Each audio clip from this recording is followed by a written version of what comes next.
Recording चल, ठीक है। तो अभी हम लोग ने एक पार्ट तो हो गया फ्लूइड का, ये अपन सेकंड पार्ट पे है। फ्लूइड डन हो गया। अभी लास्ट पार्ट है सरफेस टेंशन। तो सरफेस टेंशन को मैं एस डॉट डी से रिप्रेजेंट करूंगा शॉर्ट फॉर्म में। Surface tension on the basis of molecular theory.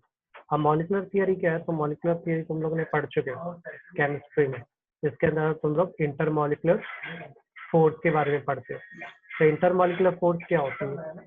तो बोलते हैं जो फोर्स ऑफ अट्रैक्शन होता है ना, देखो दो मॉलिक्यूल है, मान लो दो एटम है तुम्हारे पास, एक सोडियम है और एक क्लोरीन है, या एक सोडियम है और दूसरा भी सोडियम है।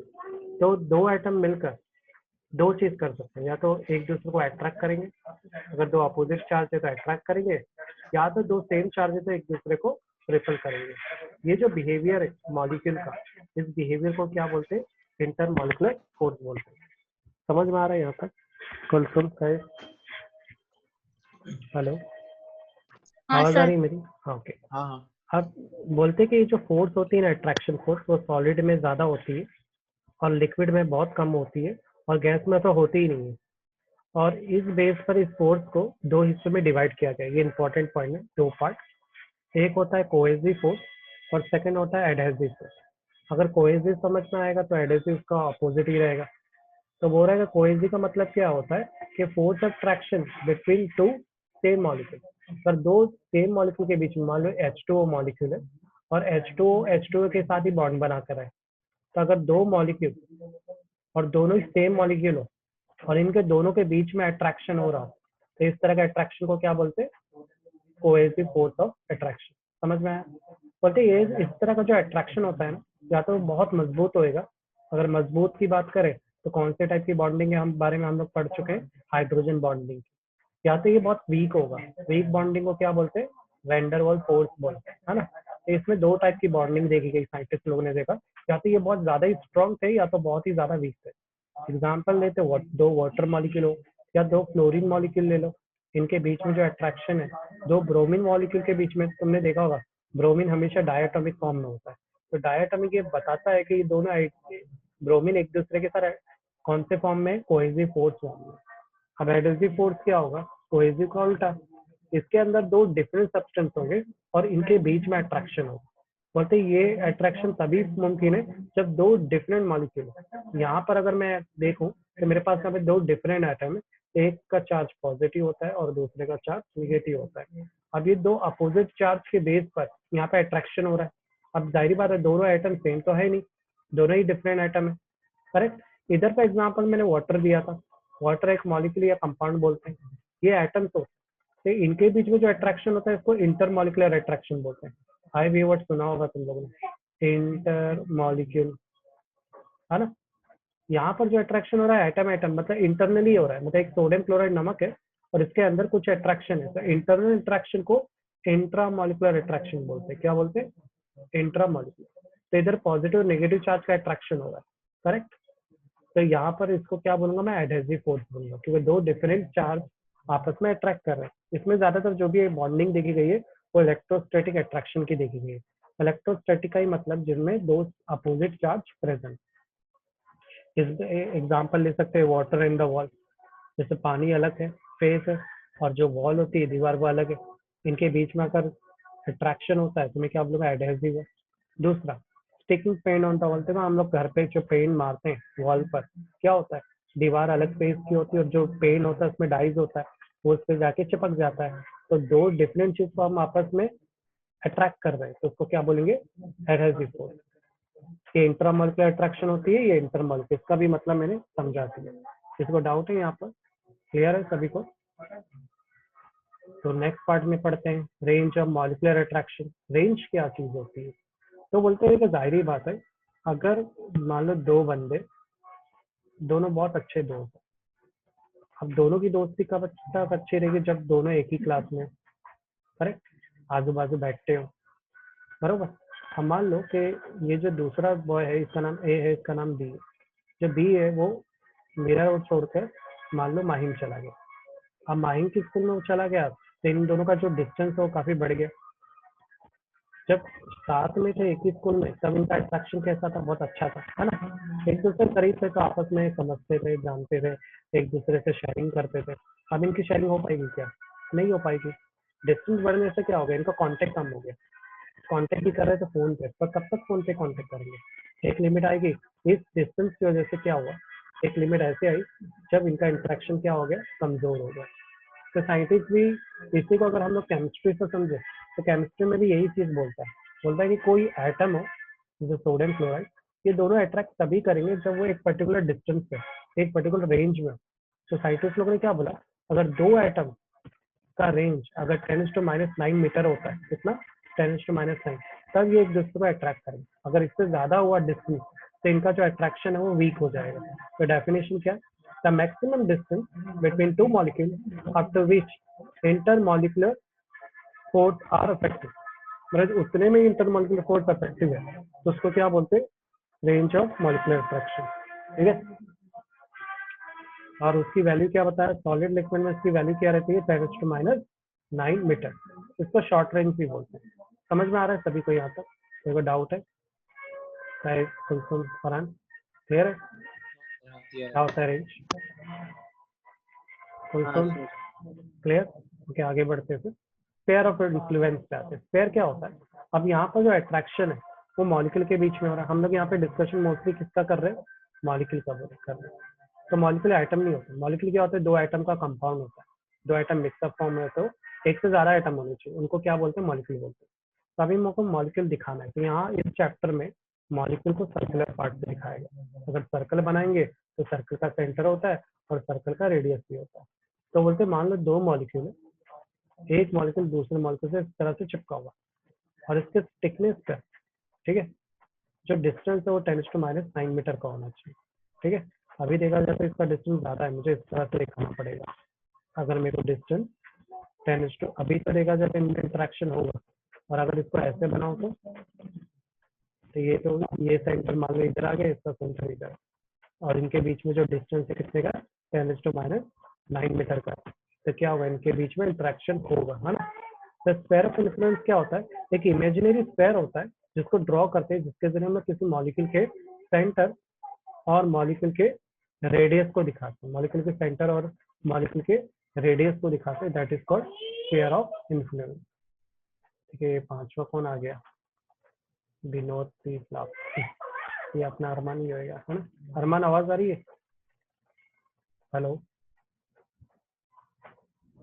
हेलो, आवाज आ रही है? अस्सलाम वालेकुम सर। वालेकुम सलाम। इससे अच्छा नाम नहीं मिला रही है। चलो अपने से आ गए, मैं फोन गया लगा ही नहीं फोन।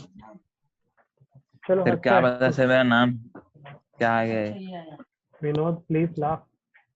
ठीक है, अब आते हैं फ्री सरफेस पर। फ्री सरफेस क्या होता है, तो मान लेते एक ग्लास में पानी भरा हुआ है, तो ग्लास में पानी में जो सरफेस है ये पानी का सरफेस है और ये एयर है। तो जो सरफेस ऑफ लिक्विड जो एयर के कांटेक्ट में है ना, ये वाले सरफेस को क्या बोलते हैं, फ्री सरफेस को। समझ में आया? अब आते हैं सरफेस फिल्म। सरफेस फिल्म क्या होती है, तो तुमने देखा होगा जब चाय बहुत गर्म गर्म रहेगी ना और उसको ठंडा होने के लिए तुम अगर रख दोगे तो क्या होता है, तो चाय के ऊपर एक परत आ जाती है, मलाई, हम लोग मलाई बोलते हैं ना। तो ये जो मलाई की परत है इसको क्या बोलते हैं, सरफेस फिल्म बोलते हैं केमिस्ट्री में। समझ में आया? ये फिल्म बनती कैसे, जब बहुत सारी लेयर आपस में, जो सरफेस होती है ना, इसके सारे लिक्विड की लेयर ना आपस में से बॉन्डिंग बना लेते हैं, इस बॉन्डिंग से एक लेयर बन जाती है ऊपर, इस लेयर को क्या बोलते हैं, सरफेस फिल्म। तो बोलते हैं जो layer of surface of liquid की जो थिकनेस है वो किसके बराबर होनी चाहिए, तभी ये फिल्म बनेगी, 10⁻⁹ मीटर, मतलब रेंज ऑफ मॉलिक्यूलर अट्रैक्शन के। किसी को डाउट है यहाँ पर? क्लियर है? हेलो फरहान, कुलसुम, खैर, अरमान, क्लियर है ये कॉन्सेप्ट, फ्री सरफेस क्या होता है, हाँ सर, इसका लिक्विड कोई क्या होता है? एग्जांपल दो ना, चाय को कौन सा? छोड़ के, मतलब केमिकल में फ्री कोई एग्जांपल। सरफेस सरफेस फिल्म का कि सरफेस फ्री फिल्म का। सरफेस फिल्म का सरफेस फिल्म का एग्जांपल, तुम घर में दूध गर्म करते ही होंगे तुम लोग, या तुमने देखा होगा। केमिकल में कुछ, केमिस्ट्री में। केमिकल में, अच्छा डेली लाइफ एग्जांपल तो बहुत इजी थी, केमिकल में भी रहती है। तो है वो केमिकल समझ में, गया, बस एक से पूछ रहा हूँ। अच्छा समझ गया, केमिकल में तो मैं थोड़ा साइंस ट्रिक दिखा देता हूँ। जैसे क्ले होता है ना, क्ले के अंदर एक पर्टिकुलर लिक्विड डालना है, तो जब वो लिक्विड डालेंगे ना तो जो ऊपर का जो सरफेस वो एकदम एक अच्छी एग्जांपल देख सकते हैं, तुमने जो देखा होगा जो आइस वाले एरिया होते हैं ना, क्या बोलते हैं, वहां पर जो नदी होती है ना, उस नदी के ऊपर बर्फ जम जाती है, पर जो नदी के अंदर का पानी होता है वो स्टिल लिक्विड ही रहता है। अजीब नहीं है? तो ये जो परत जमी है, परत को मैं सरफेस फिल्म बोल सकता हूँ। समझ में आया? ये हैपन क्यों हो रहा है? यहाँ पे केमिस्ट्री की वजह से ये हैपन हो रहा है। एक और एग्जांपल लेते हैं।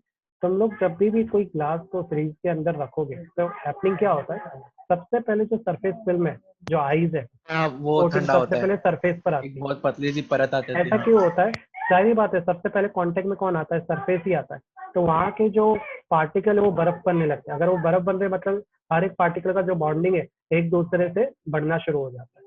तो सबसे पहले बॉन्डिंग कहाँ पे पड़ता है? सरफेस पे पड़ता है। इसलिए एक और एग्जाम्पल लेते हैं। बाल्टी में अगर पानी भरा हुआ है और उस पानी पे अगर तुम लोग हाथ मारते हो तो तुम्हारे हाथ में तुमको प्रेशर फील होगा। तो ये प्रेशर क्यों फील हो रहा है? बोलते कि सरफेस के जो लिक्विड होते हैं वो आपस में मिलकर एक बॉन्डिंग बनाते हैं। इस बॉन्डिंग से वहां पर एक सरफेस फिल्म बनती है। समझ में आया? और भी एग्जाम्पल्स है, जैसे तुमने देखा होगा मेले में ऐसा बलून बबल्स उड़ाते रहते ना, यहाँ से ऐसा फूक मारते हैं, ऐसा सोप बबल्स में डालते हैं, जैसे बबल्स बनते हैं बहुत सारे फूक मारने पे। तो यहाँ पर जो लेयर बनती है ना जिसको फूकते हैं, वो लेयर सरफेस फिल्म होती है। समझ में आया अभी? Surface film. अब आगे बढ़ते हैं। Surface tension on the basis of molecular theory.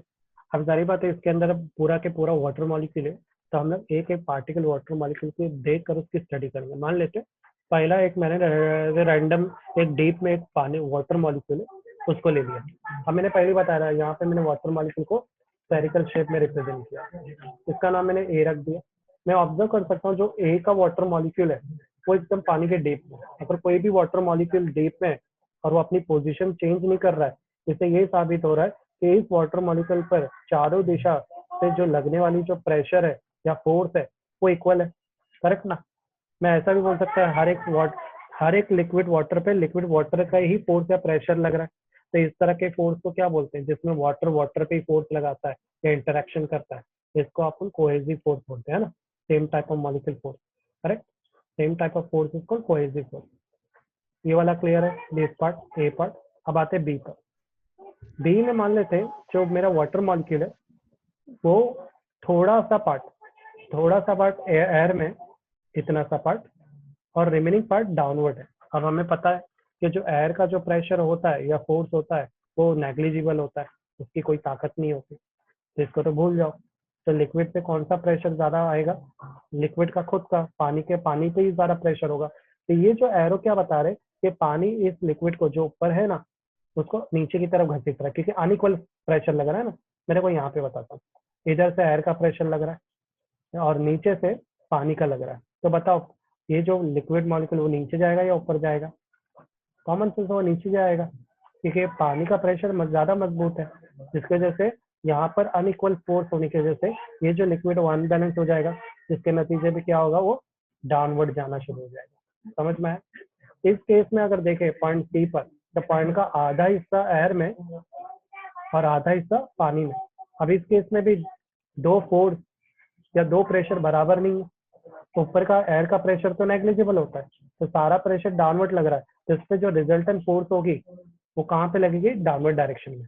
तो क्या होगा? ऐसे में तो लिक्विड कहाँ पे जाना चाहिए? डाउनवर्ड जाना चाहिए। बरोबर ना? यहाँ तक समझ में आया? अब सवाल होता है ये जो रिजल्टेंट या नेट फोर्स होती क्या? तो नेट फोर्स का मतलब क्या होता है? मान लो किसी भी ऑब्जेक्ट के अगर मेरे को समझना है कि ये ऑब्जेक्ट मोशन करेगा या नहीं करेगा, वो इसकी नेट फोर्स बताती है। जैसे मान लो एक बॉल है वो सरफेस पे रुका हुआ है, ठीक है? तो ये सरफेस पे इसलिए रुका हुआ है क्योंकि इस पे लेफ्ट साइड से जो फोर्स पड़ी, मान लो मैं 10 मीटर की मार रहा हूँ, 10 जूल की जो भी है, और राइट साइड और लेफ्ट साइड से भी मैं जो फोर्स मारा हूँ 10 की मारा हूँ। अगर दो साइड की फोर्स एक जैसी हो तो इनका जो नेट फोर्स क्या होगा? दोनों साइड का डिफरेंस, तो 10 - 10 क्या होता है? 0। 0 का मतलब होता है कांस्टेंट। मैं बोल सकता हूँ यहाँ पर जो नेट फोर्स है, दो तरफ से जो फोर्स लग रही है, वो जो दोनों फोर्स वो इक्वल है। अगर कोई चीज पर दो फोर्स इक्वल लगेगी तो क्या वो ऑब्जेक्ट मोशन करेगा क्या? ऑफकोर्स नहीं करेगा। बरोबर ना? तो अगर मैं यहाँ की फोर्स को 20 बढ़ा दूं और इधर 10 ही रखूं तो ये ऑब्जेक्ट राइट डायरेक्शन में मोशन करेगा, क्योंकि ये फोर्स ज्यादा हो गई है। समझ में आ रहा है कुछ?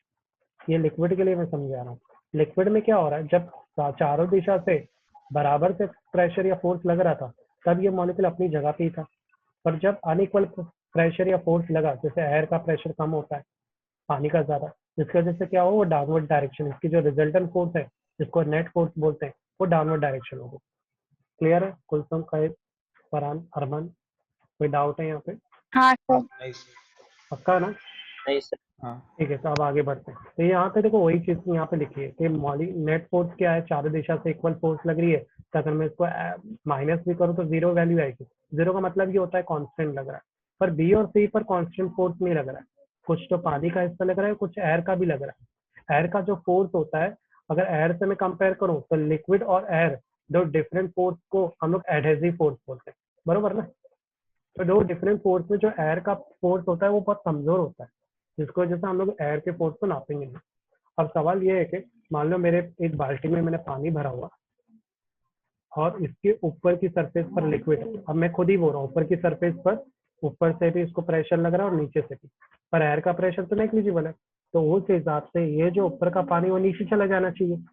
तो नीचे क्यों नहीं जाता? कभी ऐसा देखा है घर में, अरे सर देखो पानी नीचे जा रहा है मेरे सरफेस का? नहीं, क्योंकि नीचे जगह भी तो होनी चाहिए। ऑलरेडी नीचे बहुत सारे पहले से ही वाटर लिक्विड है, इसकी वजह से क्या होगा, इनके लिए नीचे तो कोई जगह ही नहीं है। अगर ये लोग नीचे भी जाना चाहे तो नीचे तो स्पेस ही नहीं है, दूसरे लिक्विड ने जगह खा के रखी है पहले से, जिसकी वजह से क्या हो रहा है, वो ऊपर ही स्टेबल है। दूसरा एक और रीजन है, दूसरा रीजन है कि अगर वो सरफेस पर भी टिके हैं तो उसका वजह है इनके पास प्रेजेंट इंटरनल एनर्जी। समझ में? इंटरनल है, हर एक चीज में इंटरनल एनर्जी होती है, जिसको हम कभी कभार पोटेंशियल एनर्जी बोलते हैं। तो कोई तो ऐसी एनर्जी है जिन्होंने इसे सरफेस, उन लिक्विड मॉलिक्यूल को सरफेस पर टिका के रखा है, उस एनर्जी को क्या बोलते हैं? Surface energy. समझ में आ रहा है? तो इसी वजह से हम लोग देख सकते हैं कि जो सरफेस होता है, जो लिक्विड सरफेस है, वो हमेशा ऊपर ही रहता है, वो नीचे नहीं जाता है, प्रेशर अनइक्वल होने के बाद भी। तो रीजन क्या है इसका? लिक्विड पर एक एनर्जी है जो उस पार्टिकल को होल्ड करके रखी है, कहाँ पर? सरफेस पर।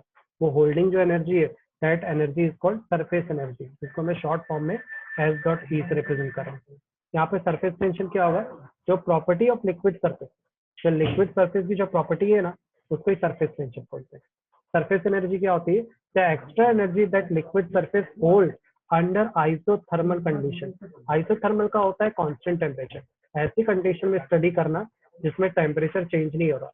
और दूसरा कोई लिक्विड है जो सरफेस पर होल्ड है, मतलब रुका हुआ है, नीचे नहीं जा रहा है, सरफेस पर ही है, वो जो एक्स्ट्रा एनर्जी जो उसके पास है ना, जो उसने उसको होल्ड करके रखी है सरफेस पर, that is called surface energy. Clear है? अब यूनिट क्या रहेगी? एनर्जी की बात कर रहे हैं सर, जूल, सीजीएस यूनिट है, और डायमेंशन हमें पता है कैसे निकालते हैं, L2m1 T माइनस। क्लियर है? किसी को डाउट है वहाँ पे? हाँ, आगे बढ़े। कुलसुम, फैज, अरमान, फरहान, क्लियर है? कुलसुम, फैज, हाँ सर क्लियर है। पक्का ना? कोई हाँ डाउट सर। तो नहीं आया ना?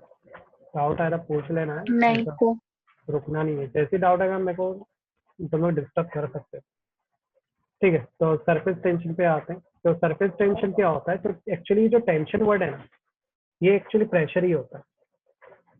तो ये टेंशन कहाँ से वर्ड है? तो बोलते हैं जब धागे पर, मान लो एक धागा है, तुमने लटकाया इस तरह से, ठीक है, एक रिजिड सपोर्ट से, और उसको तुमने कोई हैवी मास बांध दिया 1 किलोग्राम, तो इस धागे पे ना एक प्रेशर लगता है। तो साइंटिस्ट लोग ने क्या बोला, अगर किसी धागे पर प्रेशर लगे तो उस प्रेशर को किससे रिप्रेजेंट करने का? टेंशन से। समझ में आया? तो यहाँ पर ये वर्ड आना नहीं चाहिए था, फिर भी आया। चलो देखते हैं। तो टेंशन क्या रहता है? तो प्रेशर का फॉर्मूला तुम लोगों को पता है, फोर्स अपन एरिया होता है। तो टेंशन में क्या होगा? फोर्स अपन लेंथ, एरिया नहीं होता है, धागा है ना, धागे की लेंथ होती है, इसलिए हम लोग ने एरिया को किससे रिप्लेस किया? लेंथ से। मान लो एक कंडीशन है जहाँ पर लेंथ 1 हो जाए। इसका मतलब क्या हुआ? किसका?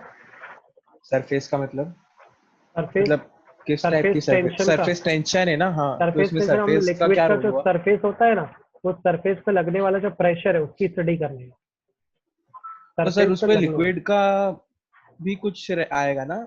एल लेंथ, लिक्विड की लेंथ नहीं थोड़ी नहीं होगी, नहीं कुछ तो डेंसिटी या नहीं कुछ नहीं, तो होगा ना यहाँ उसका। पर सिंपल फॉर्मूला ही दिया है। साइंटिस्ट लोग ने क्या बोला, हर एक कंडीशन के लिए हम कॉमन फॉर्मूला यूज करेंगे, ज्यादा कॉम्प्लिकेशन नहीं करेंगे। ओके, ठीक है। थोड़ा वेरिएशन करेंगे लेकिन आगे करेंगे, यहाँ पे तो अभी सिंपल ही जा रहा है। अब मान लेते हैं कंडीशन जिसमें लेंथ 1 है, तो उस वक्त हमारा टेंशन और फोर्स बराबर होगा। इस वजह से बहुत सारी जगह पर अभी मैं पढ़ा रहा था तो मैं प्रेशर और फोर्स एक ही वर्ड यूज कर रहा था, है ना। प्रेशर सब जगह बराबर है, फोर्स सब जगह बराबर है, तो ऐसे कंडीशन आती है। प्रेशर और फोर्स फॉर्मूला क्या है, प्रेशर इक्वल फोर्स अपन एरिया, से ये पता चलता है कि प्रेशर और फोर्स एक दूसरे के बराबर है। ये तो यही समझ में आ रहा है ना, ये वाली चीज बराबर नहीं है। अब प्रेशर है तो प्रेशर की जो यूनिट होगी वही इसी की भी यूनिट होगी, करेक्ट। अब आगे बढ़ जाते हैं, रिलेशनशिप देखते हैं। रिलेशनशिप बिटवीन सरफेस एनर्जी, इसको मैं एस डॉट ई से रिप्रेजेंट करता हूँ, और सरफेस टेंशन जिसको एस डॉट टी या कैपिटल टी से भी रिप्रेजेंट करता हूँ। सरफेस एनर्जी को मैं ई से भी रिप्रेजेंट कर सकता हूँ या पोटेंशियल एनर्जी से भी, ठीक है। यहाँ पर क्या बोल रहा है, रिलेशन का मतलब क्या होता है, क्या सरफेस एनर्जी और सरफेस टेंशन बराबर है क्या, ये एक्चुअली ये पूछ रहा है, समझ में आया। तो अब हम लोग को यहाँ पे पता है सरफेस एनर्जी क्या होती है, किसी लिक्विड की वो एनर्जी जिसने उस लिक्विड को सरफेस पर होल्ड करके रखा है, उस एनर्जी को क्या बोलते हैं, सरफेस एनर्जी बोलते हैं, करेक्ट ना। हमें पता है पहले से। अब मान लो तो मैं एक तार लेता हूँ, तार बोले तो एक नॉर्मल आता है ना, जैसे घर में हम लोग, जैसे बारिश होती है तो अभी घर ही में सब लोग ने कपड़े डाल दिए होंगे तो उसके लिए तार बांधते हैं ना घर में, तार या रस्सी। तो मान लेते हम लोग तार लेते हैं, अब इस तार को हम लोग रेक्टेंगुलर इस तरह से फोल्ड करते हैं। भूल जाओ कि ये सीडी है, सिर्फ याद रखो ए और बी है। तो ये जो तार की जो लेंथ है वो क्या है, ए बी है। उसके बाद एक और छोटी सी तार लेना, उसका नाम रख देना सी और डी। ये मूवेबल तार होगी, ये ना ऐसा फिट रहेगी। इस तरह से मैंने फिट क्यों किया, ताकि इसको लेफ्ट और राइट इजिली मैं फ्लेक्सिबली लेफ्ट और राइट कर सकूँ सीडी तार को, समझ में आया। अब क्या करना है, एक बाल्टी लेना, इस बाल्टी के अंदर सोप सोल्यूशन डाल दो, शैम्पू वैम्पू और पानी में डाल दो, और इस तार को इस बाल्टी के अंदर डीप कर दो। डीप करने के बाद जब निकालोगे तो इस तार पर इधर पे सरफेस फिल्म की लेयर बन जाएगी, मतलब वो पानी की जो सोप की जो लेयर होती है ना, बबल्स टाइप की, वो लेयर बन जाएगी। अब तुम्हें पता है जो लिक्विड होता है उसकी प्रॉपर्टी क्या है, वो स्मॉल एरिया कवर करना चाहता है। तुमने देखा होगा जब भी पानी कहीं बूंद ऐसा बनता है तो बूंद हमेशा स्मॉल एरिया कवर करना है। जैसे तो मान लो एक पानी का ड्रॉप जमीन पे गिरता है, जैसे वो जमीन पे गिरेगा वो धीरे धीरे छोटा छोटा एरिया कवर करना शुरू कर देता है। मतलब ये पानी की प्रॉपर्टी है, वो हमेशा छोटा एरिया कवर करती है। एक और एग्जांपल लेते हैं, मान लो तुम कपड़ा धो रहे हो, जैसे कपड़े को बाहर निकालोगे ना तो पानी के अंदर कपड़ा ऐसे से फैला रहेगा, जैसे बाहर निकालोगे तो ऐसा हो जाएगा, निचोड़ जाता है अपने आप। ये निचोड़ता क्यों है, ये जाहिर कर रहा है कि लिक्विड हमेशा स्मॉल एरिया लेना चाहते हैं, समझ में आया। तो यहाँ पर भी सेम चीज होगा, जैसे सोप बबल में डालेंगे तो ये जो मूवेबल तार है ना सीडी, ये लेफ्ट साइड इस पे फोर्स लगेगा, जिसकी वजह से इसका ये जो एरिया है वो कम होगा। तो हम लोग क्या करेंगे, मैकेनिकल एनर्जी इस्तेमाल करेंगे। मैकेनिकल एनर्जी मतलब अपने हाथों से ये जो सीधी तार है उसको थोड़ा सा इधर पे घसीटेंगे। अब इसको घसीटने के लिए हम लोग को क्या करना पड़ा है, अपने हाथों से काम करना पड़ा है, यानी वर्क करना पड़ रहा है। कितना वर्क कर रहे हैं, बहुत छोटा सा काम कर रहा हूँ मैं, छोटा सा डिस्टेंस कवर कर रहा हूँ। तो मान लो मैंने तार को घसीट कर कहाँ पे ला लिया, डी डैश और सी डैश के पास लेके आया। अब जाहिर बात है यहाँ पर हमने काम किया, लिक्विड ने नहीं काम किया। तो लिक्विड में कौन से फॉर्म की एनर्जी जाएगी, अगर लिक्विड काम नहीं कर रहा है तो पोटेंशियल एनर्जी जाएगी। और हमारी तरफ से कौन सा काम हुआ है यहाँ पे, हमारी तरफ से यहाँ पे वर्क डन हुआ है, क्लियर। इसमें लिक्विड पे कौन सी एनर्जी गई है, पोटेंशियल एनर्जी। यहाँ तक समझ में आया, किसी को डाउट है, कुलसुम, कहेस, अरमान, फरहान, आगे बढ़े। नहीं सर नहीं। वो हाँ पक्का ना, कोई को डाउट आया क्या, हाँ सर। डाउट आया, नहीं नहीं आगे बढ़ सकते सर। डाउट आया तो पूछ लो। एक नॉर्मल तार है, जैसे आप मेले में हाँ करते हैं ना, ऐसा बबल्स वाला रहता है, ऐसा डीप करते हैं और उसको फूक मारते हैं, हाँ सर। बहुत सारे बबल्स बनते हैं, वैसी एक तार ली है। और हमने क्या किया, एक जो हिस्सा है उसका उसको मूवेबल रखा है, मतलब ऊपर नीचे फ्लेक्सिबल इधर उधर घूम सकता है। ये इसलिए किया ताकि बड़ा बबल्स बना सके, समझ में आया। अभी जो बबल्स लेयर बनती है ना तार में, उसको फिल्म बोलते हैं, क्या बोलते हैं, फिल्म। हमें हम पता है कि दो फिल्म बनती है, एक ऊपर बनती है और एक नीचे फिल्म बनती है, बरोबर ना। तो मैं बोल सकता हूँ ऊपर वाली फिल्म अपर सरफेस टेंशन होगा, lower film lower surface tension होगा। डायग्राम क्लियर है सभी को, कोई डाउट है डायग्राम में। अब आते हैं फॉर्मूले पे। टेंशन का फॉर्मूला क्या था, फोर्स अपॉन लेंथ। लेंथ को ले लो लेफ्ट साइड, तो फोर्स क्या हो जाएगा, टेंशन इंटू लेंथ। अब यहाँ पे हम लोग ने जो वर्क डन किया है वो बड़ा क्या है या स्मॉल क्या है, स्मॉल वर्क डन क्या है। वर्क डन का फॉर्मूला क्या है, फोर्स इंटू डिस्प्लेसमेंट। मैंने यहाँ पे dx क्यों लिखा है, क्योंकि होने वाला जो वर्क डन है वो बहुत ही छोटा है। अब आते हैं फोर्स पर। फोर्स का फॉर्मूला क्या है, टी इंटू एल है। तो यहाँ पर इस F की जगह में मैं क्या ले लूंगा, टी एंड एल, dx तो एज इट इज है। अब सवाल है कि यहाँ पे 2 कैसा आया था, मैंने अभी भी बताया था, यहाँ पर 2 सरफेस फिल्म बन रही है, एक ऊपर और एक नीचे, इसमें हमने क्या ले लिया, यहाँ पर 2 ले लिया। क्लियर है ये। अब इसके बाद हम लोग को एक और चीज पता है कि यहाँ पर जो लेंथ और डिस्टेंस है, जो लेंथ और ये जो डिस्टेंस है वो एरिया को रिप्रेजेंट कर रहा है। तो लेंथ और डिस्टेंस किसको रिप्रेजेंट कर रहा है? अगर लेंथ और डिस्टेंस स्मॉल है तो एरिया भी क्या रहेगा, स्मॉल। तो मैं एल और dx, 2l dx की जगह पे क्या रख दिया मैंने, dA रख दिया। Take this t left hand side, तो it become dw upon d is equal to t। यहाँ पर ये जो टी है ये सरफेस टेंशन है। अब हमें पता है यहाँ पर हमने जो वर्क डन किया है वो लिक्विड के बेस पर कैसा हुआ है, पोटेंशियल एनर्जी फॉर्म में हुआ है। तो मैं dw की जगह पर क्या पुट कर दूंगा, पोटेंशियल एनर्जी। समझ में आया? तो ये जो पोटेंशियल एनर्जी है ये लिक्विड की क्या है, सरफेस एनर्जी। समझ में आया? अभी इसने क्या किया, जो तार से हमने काम किया ना, इस एनर्जी को लिक्विड ने अपने पास स्टोर कर लिया। समझ में आया? तो the work done in stretching the film is store in area dA। मैं इसी को पढ़ रहा हूँ। The work done in stretching film is store in the form of area dA in of the film in the form of potential energy is called surface energy। इस case से ये prove हो गया कि सरफेस टेंशन बराबर है surface energy के। Clear है? सभी 1 बाय 1 जाते हैं। पहला स्टेप, यहाँ पे कोई स्टेप में डाउट आएगा? ये स्टेप में कोई डाउट है? कुलसुम, साहिब, अरमान, फरहान, ये स्टेप में कोई डाउट है? क्लियर है? नो ये वाला सर। स्टेप पक्का ना? हाँ रिमेम्बर है, ये इंपॉर्टेंट कॉन्सेप्ट एग्जाम में बहुत बार पूछा गया 2 मार्क्स के लिए। अब आते हैं नेक्स्ट कॉन्सेप्ट है, इसका नाम है एंगल ऑफ कांटेक्ट। अब एंगल ऑफ कांटेक्ट क्या बोल रहा है? When a liquid is in contact with solid. अभी इसके लिए मान लेते हैं, ये बहुत ही सिली कॉन्सेप्ट है। मान लो ये नल है, ठीक है, पाइप से जुड़ा हुआ है, और तुमने पानी जैसे ओपन किया, उसमें से एक ड्रॉप पानी गिरा। जैसे वो जमीन पे गिरता है, जैसे ही जमीन पे गिरा तुम्हारा पानी का ड्रॉप, तो उसका तुमको क्या करना है, मेजरमेंट करना शुरू कर देना। समझ में आया? तो ये जो सरफेस पे गिरा, ये जो पानी का ड्रॉप है, ये सरफेस कैसी है, सॉलिड सरफेस। ये ड्रॉप कैसा होता है, ड्रॉप का स्टेट लिक्विड होता है। यहाँ एक पार्टिकुलर, या तो राइट साइड या तो लेफ्ट साइड, एक साइड से तुम लोग ऐसा पॉइंट लेना, और उस पॉइंट से इस लिक्विड के टेंजेंट एक लाइन खींचनी है। देखो मैंने टेंजेंट एक लाइन खींची कि नहीं, तो यहाँ पर दिखाई दे रहा है। तो ये जो पॉइंट है, ये तीनों चीजों के कांटेक्ट में, एयर के भी कांटेक्ट में है, सॉलिड के भी कांटेक्ट में, और लिक्विड के भी कांटेक्ट में, बरोबर ना? तो when a liquid is contact with solid, तो चलो हो गया, लिक्विड सॉलिड के कांटेक्ट में आ गया। The angle between drawn to the free surface of the liquid.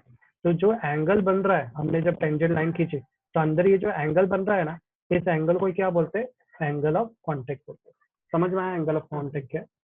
जब कोई लिक्विड ड्रॉप गिरता है तो वो लिक्विड ड्रॉप कैसा एंगल बनाता है, उसका शेप कैसा, बड़ा है छोटा है, उस एंगल को मेजर करने का जो तरीका है, इसको एंगल ऑफ कांटेक्ट बोलते हैं।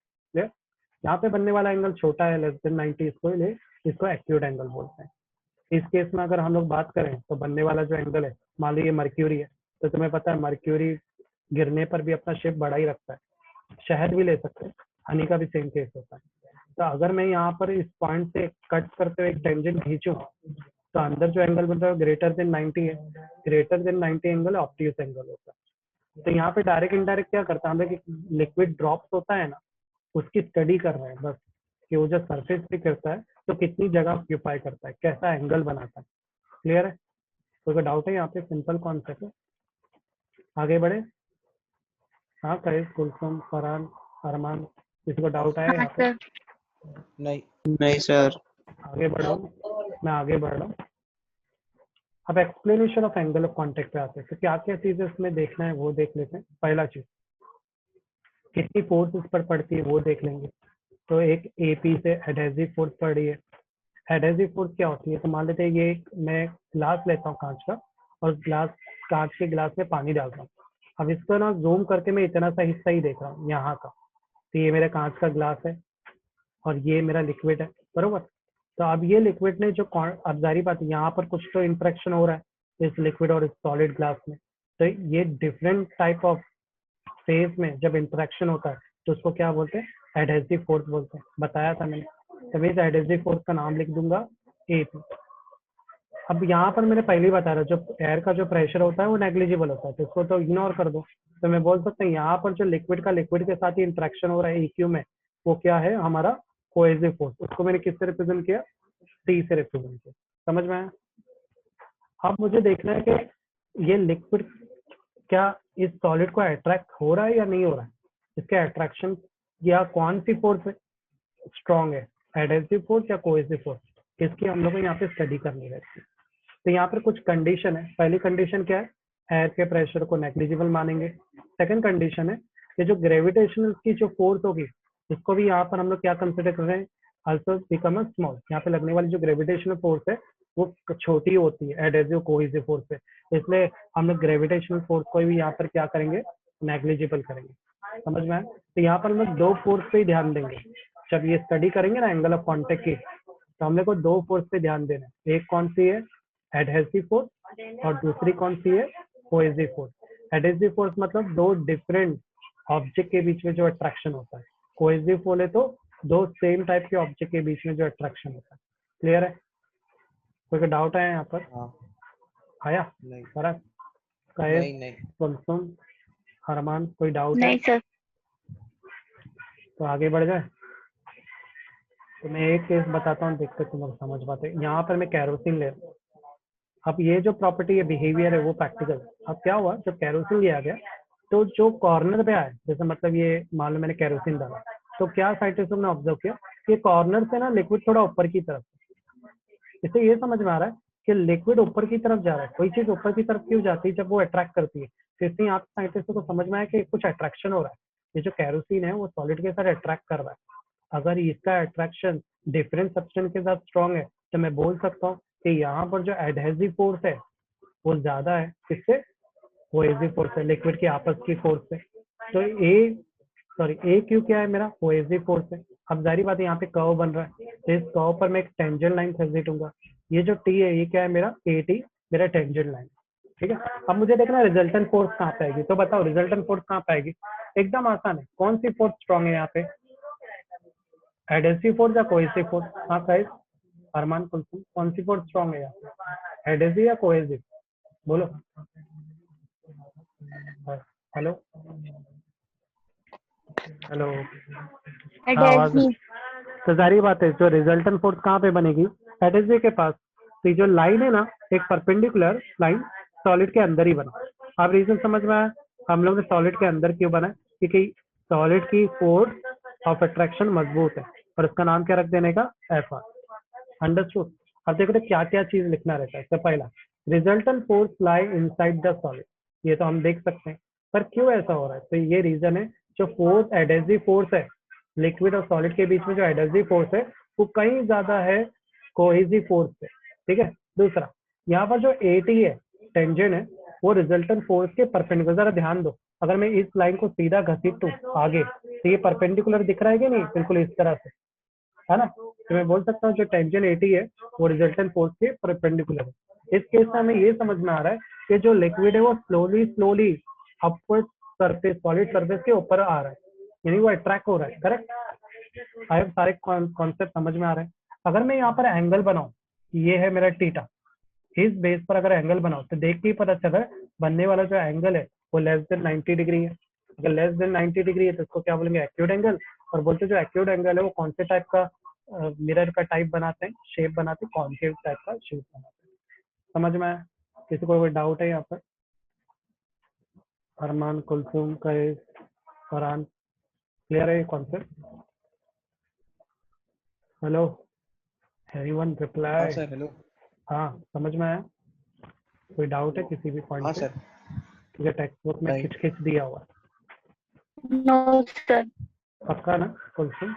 अब यहाँ पर एक वैल्यू भी लिखी है, A P is greater than A Q upon root, वो हम लोग बाद में देखेंगे, इतना कॉम्प्लिकेशन नहीं, मैं बताऊंगा ये कैसा है, लास्ट में बताऊंगा। और किसी चीज में डाउट है क्या, डायग्राम में? ठीक है, मैं इतना टाइम वेस्ट क्यों कर रहा पता है क्या, अगर तुम लोग ये समझाना तो इसके बाद 3 और केस है, वो चुटकियों में समझ में आएगा। ये केस समझ में आया, ये सब केस हाँ है सर। पक्का? अरमान, समझ हाँ में आया तुमको? कोहेसिव क्या होता है, एडहेसिव क्या होता है, ये भी क्लियर है पक्का? हेलो, ठीक है, जरा देखो हाँ। नीचे अगर मैं ऑब्जर्व करोगे ना तो सेम केसेस है ना। सर सिर्फ जो मटेरियल है, देखो इस बार मैंने मटेरियल में क्या यूज किया, मर्क्यूरी। तो वो मैं नेक्स्ट टाइम एक्सप्लेन करूंगा, क्योंकि टाइम अपना लिमिट कम दिखा रहा है, तो आज थोड़ा सर सा खत्म छोटा। कर दो ना। नहीं नहीं, जल्दीबाजी हो जाएगी, क्योंकि मुझे और डिटेल्स अदर चीज की बतानी है। जैसे आज मैंने जो टेस्ट दिया है ना, उसका मुझे बताना। तो जो क्लास 12 का देखो टेस्ट, ये मैंने सोल्यूशन दे दिया है, सोल्यूशन इन कॉलिगेटिव प्रॉपर्टी का डाइजेस्ट दिया है, और उसके ऊपर जाओगे तो क्वेश्चन भी दिया है। देखो क्वेश्चन नंबर 2 का 1, 2, 3, 8 एंड 10, टोटल कितने क्वेश्चन है, 1, 2, 3, 4, 5 क्वेश्चन। तो इसका टेस्ट देना है, ट्राई करना, शाम तक कंप्लीट कर देना। अरमान, कुलसुम, सहेज, फरहान, ठीक है। और प्रॉपर लिखना, हाँ। चलिए मिस्टेक नहीं होनी चाहिए, राइटिंग या सिंबल गलत नहीं होना चाहिए। और दूसरा, अभी जो टेस्ट हुआ है उसका भी मेरे को मिला नहीं, बहुत कम लोगों ने दिया है, वो भी मेरे को डिस्कस करना था। जैसे बाकी लोग का तो आया ही नहीं मेरे पास टेस्ट का डिटेल।